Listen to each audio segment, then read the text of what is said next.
चिपळूणच्या आंदोलनाचा आजचा तिसरा दिवस आहे। शेतकऱ्यांची संपूर्ण कर्जमाफी व्हावी, दिव्यांग असेल, शेतमजूर अशा 17 मुद्द्यांना घेऊन बच्चू कडू अमरावती जिल्ह्यातील गुरुकुंज मोजरे ते अन्नत्याग आंदोलन करत आहेत। आणि बघितलं तर काल शेतकरी नेते राकेश टिकेत सुद्धा आलेले होते आणि आजचा तिसरा दिवस असताना आपल्यासोबत बच्चू कडू आहे। हो, काय सांगाल, सरकारसोबत काही बोलणी झाली का? आता तिसरा दिवस आहे, काही मध्यस्थी करण्याचा प्रयत्न झाला का? सरकार इतक्या लवकर मला नाही वाटत आमच्यासोबत बोलणं करत। थोडं घायल होतील, एखादं एक दोन अवयव गेले म्हणजे सरकार थोडी आमच्यासोबत बोलणी करेल असं वाटतं।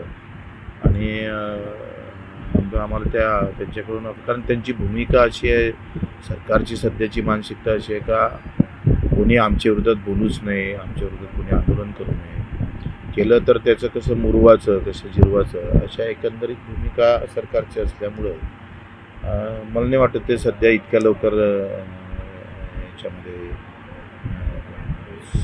काही तोडगा काढेल असं चित्र दिसत नाही।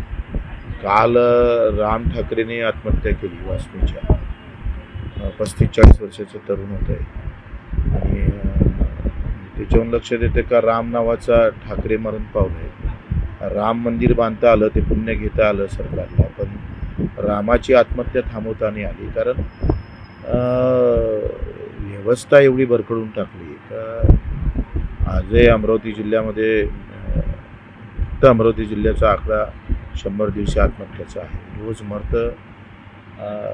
त्याच्याकडे लक्ष न देण्याच्या अनेक सगळ्याच पक्षांचं एकंदरीत चित्र पाहिजे अतिशय वाईट झालेलं आहे आणि ते आमच्याकडून पाहणं होत नाही। त्याचा आवाज बनण्याचा आम्ही प्रामाणिक प्रयत्न करतो आहे आणि सरकार अंत पाहत असेल तरी आम्ही मागे म्हटलं होतं आमची अंतयात्रा निघाल तरी बेहतर, पण आम्ही त्याची पर्वा करणार नाही। हा लढा अतिशय कष्टकऱ्यांचा आहे, मजुरांचा आहे, शोषितांचा आहे। एकही मागणी आमची अवाजवी नाही, त्यावर साधं उत्तर देण्याची पण मानसिकता सरकारनं दाखवली नाही। म्हणजे साधा सामान्य माणसाचा अधिकार जो असतो तो दिलेल्या पत्राचं साधं उत्तरसुद्धा ना कलेक्टरनं दिलं ना सरकारनं दिलेलं आहे। म्हणजे यावरून त्यांना आंदोलन कशा पद्धतीनं दडपून टाकायचं, दुर्लक्षित करण्याचा प्रयत्न करतात। तुम्ही म्हणतात की आमचं आंदोलन जे आहे गांधीगीच्या मार्गाने सुरू आहे, डोक्यात भगतसिंग सुद्धा आहे, आज अनेक कार्यकर्ते तलावात उतरून आंदोलन करणार, काय सांगाल? कार्यकर्त्यांनी फक्त काही इजा होऊ नये स्वतःवर एवढं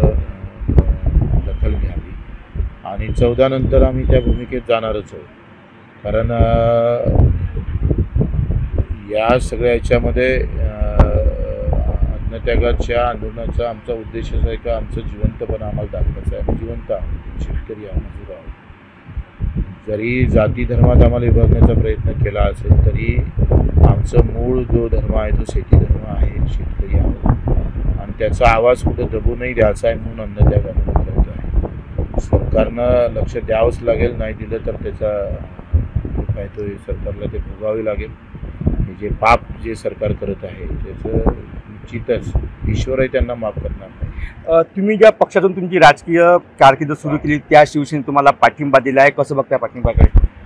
मला वाटते काल राकेशजी टिकेत दिल्लीवरून इथे आले, 1100 किलोमीटरचा प्रवास करून त्यांच्या कानावर आमचा आवाज गेला आणि त्यांना आमच्याबद्दल भूमिका केली, ते स्वतः येऊन पाठिंबा दिला। पहिला पाठिंबा रोहितजी पवारने दिला, तर दुसरा उभाठ्याने दिला, स्वतः उपनेते सुरेश सुरवंशी आणि आमदार लेवटेसुद्धा आले होते। खरं तर या प्रश्नाकडे याला जात धर्म असं न पाहता किंवा पक्ष न पाहता पक्षविरहित ह्या प्रश्नाकडे पाहता आलं पाहिजे, कारण प्रचंड कष्ट करणारा समाज आजही आत्महत्या करतो, पाय घासून मरतो आणि आम्ही देशाच्या जगाच्या अर्थव्यवस्थेतला 3रा क्रमांक घेत आहे भारत, आणि ते पाय घासून मरावं लागतं, तरी ही काही चांगली गोष्ट नाही आहे। भाऊ, आजचा तिसरा दिवस आहे, प्रकृती खालावत चाललेली आहे, तुम्हाला डोक्याला त्रास सुद्धा होतो, डॉक्टरांनी सांगितलं, काय नेमकं? तर थोडा शुगरची लेवल 82वर आली, 80 ते 60 म्हणजे 90 असायला पाहिजे ते खाली गेलेली आहे। आणि इथं आपण जर पाहिलं तर ती एक शरीराला असणारी सवय असते, सकाळी चहा घेतलं पाहिजे, जेवण केलं पाहिजे, या सगळ्या याच्यामध्ये आता ते सोबत आत्ता खरं या उपोषणाचे आते परिणाम जाणवायला लागले आणि हा तिसरा दिवस आहे, अन्नाचा कण पण आमच्या पोटात नाही आहे, त्याच्यानं तो त्रास होईल आणि थोडा चक्कर गिक्कर आल्यासारखं होत आहे। पाहू, शरीर आमची मानसिकता मजबूत आहे, शरीरानं साथ देणं जरी सोडली तरी मानसिकता मजबूत असल्यामुळं शरीराला थांबून ठेवण्याचा प्रयत्न करू. हे होते बच्चू कडूंच्या आंदोलनाचा तिसरा दिवस असला तरी मात्र जीव गेला तरी बेहतर मी हटणार नाही. सरकारने याची गंभीर दखल घ्यावी, नाहीतर गांधीजीच्या मार्गाने सुरू असलेलं आंदोलन कधी ही उग्र स्वरूप घेईल असं सांगता येत नाही, अशी सुद्धा इशारा बच्चू कडू यांनी सरकारला दिला आहे. अमर घाटे, साम टीव्ही, गुरुकुंज मोजरी, अमरावती.